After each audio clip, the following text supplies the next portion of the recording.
Power cord connection.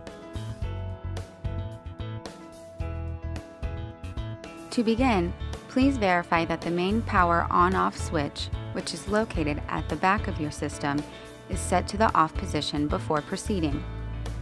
To connect the AC power cord, insert it into the power input on the back of the system and insert the prong plug into an AC wall outlet.